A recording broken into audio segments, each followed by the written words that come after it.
নাকি? কাউকে তো দেখতে পাচ্ছি না। ওরে বাপরে, কত মোটা একটা বিড়াল, এটাকেও দেখতে পেলাম না। জেরি, আমাকে চিনতে পারছো না তাই তো? দাঁড়াও, আমার পরিচয় দিচ্ছি। আমি হচ্ছি তরমুজের বাপ কালো বিড়াল, মানে আমি একটা গুন্ডা। টম আমাকে 2 টাকা দিয়ে পাঠিয়েছে তোমাকে মারার জন্য, এখন তোমাকে মারবো। হা হা হা হা হা। এই যে 2 টাকার ভাড়াটিয়া গুন্ডা, এত হাইসো না, কারণ এখনই তোমার কাটতে হবে। আমি হচ্ছি সুপার পাওয়ার ইঁদুর, আর তোমাকে এখনই পিটিয়ে বানাবো বাদুর। তুমি রেডি হয়ে যাও কান্নার জন্য। ইয়াহু! এবার লও টেলা। ওরে বাপ রে বাপ, ইঁদুরের এক মাইকে চোখে এখন সর্ষা ফুল দেখছি, আর মাথাটা ভন করে ঘুরছে। ইঁদুরের মাইকে এখান থেকে চলে গেলে আমার মান সম্মান থাকবে না। এই পুচকি ইঁদুর, তোমার শরীরে কেমন শক্তি আছে? তুমি তো আমার হাতের এই আঙ্গুলটার সাথে পারবা না, তাহলে তুমি আমার সাথে পাঙ্গা নিতে এসেছো? যদি পারো তাহলে আসো, আমার আঙ্গুলের সাথে ফাইট করে দেখি। এই যে হাত ধরলাম, এবার আসো দেখি কি করছে। ওরে বাবা রে বাবা, ইটা থাকার মতো আমাকে ডিল মেরে ফেলে দিয়েছে। বাহ, এই তো দেখছি পুরাই সুপার পাওয়ার, শক্তি তো কোনো অভাবই দেখছি না। আমি হচ্ছি সুপার পাওয়ার ইঁদুর, আর তুমি আমার সাথে পাঙ্গা নিয়েছো। তোমার জিহ্বাটা বাহিরে কেন? দাঁড়াও, জিহ্বাটার একটা ব্যবস্থা করে দিচ্ছি। এবার যাও, বিনা টিকেটে তোমাকে 9টা বাড়ি পাঠিয়ে দিয়েছি। আমার সাথে পাঙ্গা নিতে এলে 7বার বেলে তারপর এসো। ও ওরে বাবা রে বাবা রে বাবা, এতক্ষণ তো চোখে শুধু সরিষা ফুল দেখছিলাম, এখন তো চোখে লাল লাল গোলাপ ফুল দেখছি। একটা ইঁদুরের শরীরে এত শক্তি, আমার দাদার জন্য দেখবো তো দূরের কথা, শুনিও নাই। একটা মারকে মনে হচ্ছে আমার মাথাটা ঘুরে গেছে, আমি অজ্ঞান হয়ে গেছি। ওরে শক্তি এতদিন ছিল কোথায়? এই কালো বিড়াল, এটা মরার জায়গা না, মরতে হলে ঘরের বাইরে গিয়ে মরতে হবে। ও, তুই তো আবার যেতে পারবি না, সমস্যা নাই, তোকে আমি টেনে টেনে ঘর থেকে বের করছি। এতক্ষণে ইঁদুর গলা মরে ভূত হয়ে গেছে। আচ্ছা, এটা কি যাচ্ছে কালো কালো? হ্যাঁ, এটা তো কালো বিড়াল। আমি 2 টাকা দিয়ে গুন্ডা ভাড়া করে পাঠিয়েছিলাম এই বিড়ালটাকে, আর এখন তো দেখছি ইঁদুরগুলা বিড়ালটাকে মেরে ভূত করে দিয়েছে। হায় হায়, আবার এক ডিলে ঘর থেকে ফেলে দিয়েছে। ইঁদুরের শরীরে এত শক্তি এলো কোত্থেকে? টমের বাচ্চা টম আমায় 2 টাকা দিয়ে ইঁদুরগুলাকে মারার জন্য পাঠিয়েছিল। ইঁদুরগুলো এখন আমাকে যে মার দিয়েছে, এখানে তো 2000 টাকার ওষুধ খাইতে হবে। টমের বাচ্চা টম, তুই আমাকে বাইল দিয়েছিস এখানে ইঁদুরের হাতে মার খাওয়ার জন্য। তুই খালি ঘর থেকে বের হ, তারপর দেখ আমি তোর কি অবস্থা করি। তোকে আমি 5000 টাকার ওষুধ খাওয়াবো, তুই খালি বের হ ঘর থেকে। হ্যাঁ, ঘর থেকে বের হলে আমাকে পিটিয়ে তক্তা করে তারপর 5000 টাকার ওষুধ খাওয়াবে? আমি ঘর থেকে বের হব না। এই টম, তোর এত বড় সাহস, তুই আমার ভাই ব্রাদাররে মারার জন্য গুন্ডা ভাড়া করিস, তাও আবার 2 টাকা দিয়ে। এখন তো দেখলি তোর গুন্ডারে পিটিয়ে তক্তা করে ফেলেছি, এখন তোর পালা, তোকে পিটিয়ে তক্তা করব, যাতে আর জীবনে কোনোদিন আমার ভাইদের উপর কোনো জোরে চাইতে না পারিস। দরকার পড়লে তোর চোখগুলো উঠিয়ে ফেলবো। হ্যাঁ, চোখ তুলে ফেললে তো চোখে দেখতে পারবো না, তাহলে তো সবাই আমাকে কানা টম বলবে। বাপ রে বাপ, এখানে থাকলে কানা হয়ে যাব, এখান থেকে পালাতে হবে। বাঘ টম বা, ওরে বাবা, নিজে নিজেই মার খেয়ে গেলাম। মামা, শুনেছো? সুপার পাওয়ার ইঁদুর আমাদেরকে ভাই বলেছে, তার মানে সে আজ থেকে আমাদের সাথেই থাকবে।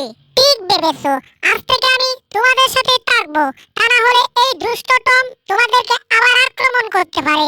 যেই পর্যন্ত টমকে আমি সাহায্য না করবো, ততক্ষণ আমি আছি। সর্বনাশ, সুপার পাওয়ার ইঁদুরটা যদি থাকে তাহলে তো তার হাতে আমার প্রতিদিন রুটিন অনুযায়ী মাইর খাইতে হবে।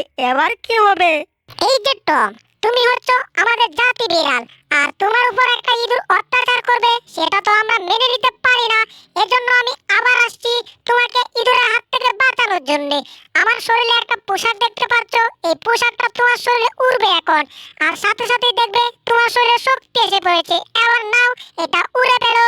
ওহো, এটা তাহলে সুপার পাওয়ার ড্রেস। পুষ্কি ইঁদুরের দল, তোদের ভয়ে আমি পর্যন্ত কাপড়ে প্রসাব করে দিয়েছি।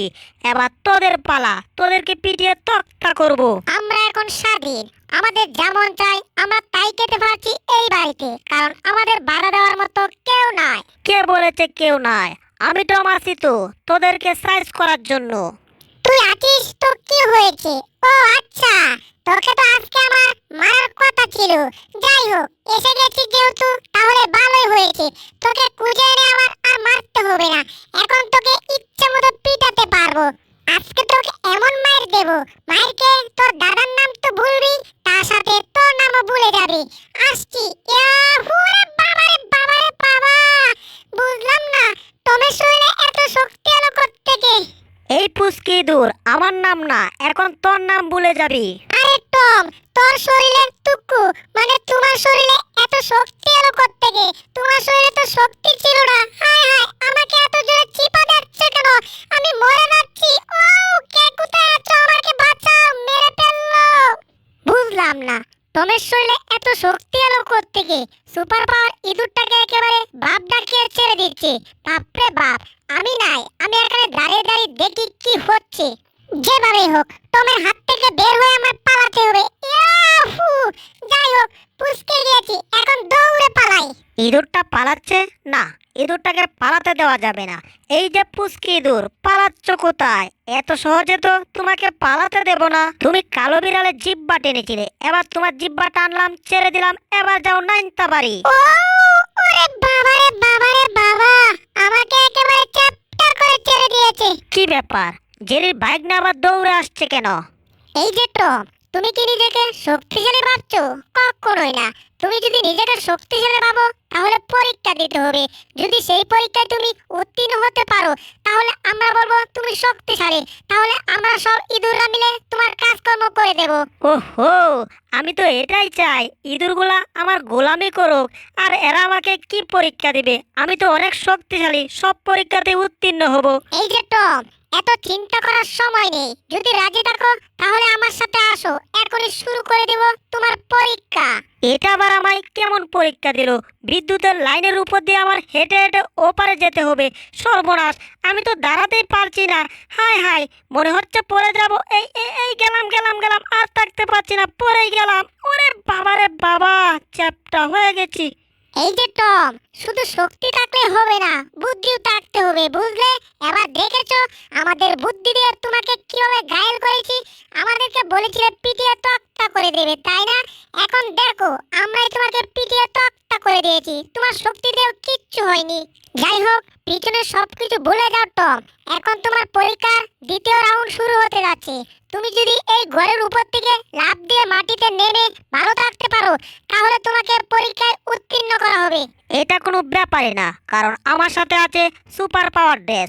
আমি এখান থেকে লাফ দিলে আমার কিছুই হবে না। দিলাম লাফ, ইয়া হু! ওরে বাবা রে বাবা রে বাবা, পড়ে গিয়ে আমার শরীরের সব হাড়গুড়গুলো ভেঙে গেছে। যাই হোক জেরি, টমকে যে শিক্ষা দেওয়া হয়েছে, টম জীবনে আর তোমাদের কোনো ক্ষতি করার চেষ্টা করবে তো দূরের কথা, টম তো সোজা হয়ে দাঁড়াতেই পারবে না। ঠিক আছে, তাহলে গেলাম। আমার জন্য তোমরা দোয়া করো, আমি যেন সুস্থ ও ভালো থাকি। অবশ্যই দোয়া করব। আর এই যে বাইক না, দেখো তোমার মটকা ভুঁড়ি কমানোর জন্য বাজার থেকে একটা মেশিন কিনে এনেছি। এই দেখো, এটা দিয়ে তোমার মটকা ভুঁড়ি কমাতে পারবে। এটা দিয়ে আবার ভুঁড়ি কমাবো কি করে? যাই হোক, আর মামা তুমি কথায় কথায় আমাকে মটকা বলো কেন? বারে, মটকা রে মটকা বলবো না, তাহলে কি ধানের গুল্লা বলবো নাকি? যাই হোক, এখন এই মেশিনটা দেখতে পাচ্ছ, এটাতে প্রচুর পরিমাণে ব্যায়াম করতে হবে। আর ব্যায়াম করলে দিন দিন তোমার ভুঁড়িটা কমে যাবে। আমার কথাটা অবশ্যই বুঝতে পারছো। আর শোনো, তোমার বিয়ের জন্য আমি একটা বউ দেখেছি। আমার সেই বউ তোমার মতো মটকা ভুঁড়িওয়ালা জামাই পছন্দ করে না। এজন্য আমি বাজার থেকে আসার সময় মেশিনটা কিনে নিয়ে আসছি, যাতে এটাতে ব্যায়াম করে তুমি তোমার ভুঁড়িটা কমাতে পারো। এবার বুঝলে? তোমার যে ভুঁড়ি, এই পর্যন্ত কত পাত্রী দেখলাম, আর পাত্রী তোমাকে দেখার সাথে সাথে বাড়ি ছেড়ে পালায়। এজন্য এখন এই ব্যবস্থা করেছি। মামা, তুমি কিন্তু আমাকে অপমান করেছো। আমার ভুঁড়ি হয়েছে বলে কি পাত্রীরা আমাকে দেখে চলে যাবে? ঠিক আছে, আমার মেশিন লাগবে না। এই দেখো, আমার ভুঁড়ি ঠিক হয়ে গেছে। ভুঁড়ি হয়ে গেছে এখন আমার বডি বিল্ডারের বুক। সর্বনাশ, মনে হচ্ছে এভাবে আর থাকতে পারছি না। এই যা, আর পারছি না, আর পারছি না। এই যা, মনে হয় পড়েই গেলাম। বাপরে বাপ, বুয়া বডি দেখিয়ে কি আর বেশিক্ষণ থাকা যায়? শরীরটা একেবারে দুর্বল হয়ে গেছে। আরে জেরি, মামার কথা মেনে এই মেশিনে ব্যায়াম করা শুরু করে দাও, তাহলে ঠিকই তোমার ভুঁড়ি কমে যাবে, বুঝলে? মেশিনটা দেখতে বেশ সুন্দর আছে। যাই হোক, আসল কথা হচ্ছে তোমার ভুঁড়ি কমাতে হবে, কারণ তোমার এই ভুঁড়ির জন্য তোমার বিয়ে হয় না, আর তোমার বিয়ে না হলে তো আমারও বিয়ে হবে না। এই জন্য তোমার ভুঁড়ি আগে কমাতে হবে। এত বংশং না করে এবার আমার সাথে আসো, ভুঁড়ি কমাতে হবে। কি হলো, যাচ্ছ কোথায়? আরে গেলে হবে না তো, তোমার ভুঁড়ি কমাতে হবে, তারপর তোমার বিয়ে করতে হবে, এরপরে আমার সিরিয়াল, বুঝতে পারছো? এবার আসো। শুনছো তো, তুই এসব করছিস তোর বিয়ের জন্য, আমি সব বুঝতে পারছি। আমার ভালোর জন্য তুই এসব করছিস না, আমি এটা বুঝি না মনে করেছিস? যাই হোক, ভুঁড়ি কমলে তো আমার জন্য ভালোই হয়। দেখি তো একটু ট্রাই করে, এটা দিয়ে আমার ভুঁড়ি কমাবো কি করে, আমি কিছুই বুঝতে পারছি না। আরে ভাই, বুঝতে পারছো না কেন? এটাতে যদি তুমি বেশি বেশি টান দাও তাহলে তোমার প্রচুর পরিশ্রম হবে, আর বেশি পরিশ্রম করলে শরীরের চর্বি কেটে যায়, আর শরীরের চর্বি কেটে গেলে তোমার ভুঁড়ি কমে যাবে। যাই হোক, আমার এত ব্যায়াম করার দরকার নেই, কারণ আমি হচ্ছি চিকনালি। এখন যদি ব্যায়াম করি তাহলে হয়ে যাব আমি কঙ্কালালি। এর চেয়ে এটাই ভালো, যতটুকু শরীর আছে এতে আমার যথেষ্ট। ব্যায়াম করে আর মরতে পারবো না, কারণ আমার তো বিয়ে করতে হবে। এখন যদি ব্যায়াম করতে গিয়ে আমার শরীর আরো শুকিয়ে যায় তাহলে তো পাত্রীরা আমাকে দেখে বলবে শুকনো, আর এরপর আমাকে দেখে চলে যাবে। এর চেয়ে এটাই ভালো, আমি ব্যায়াম করবো না, একটু একটু খেলবো আর নাক ডেকে ঘুমাবো, একটু একটু খেলবো আর নাক ডেকে ঘুমাবো। আর আমার ভাবতে যে কত মজা লাগছে, বড় ভাইয়ের বিয়েটা হয়ে গেলে আমার সিরিয়াল, হা হা, কত মজা হবে। আমাদের চ্যানেলে নতুন হয়ে থাকলে ভিডিওটাতে একটা লাইক করে দিও, আর চ্যানেলটাকে সাবস্ক্রাইব করে দিও। আর পাশে নোটিফিকেশনটা অন করে দিও, তাহলে নতুন ভিডিও দেওয়ার সাথে সাথে তোমরা পেয়ে যাবে। ধন্যবাদ।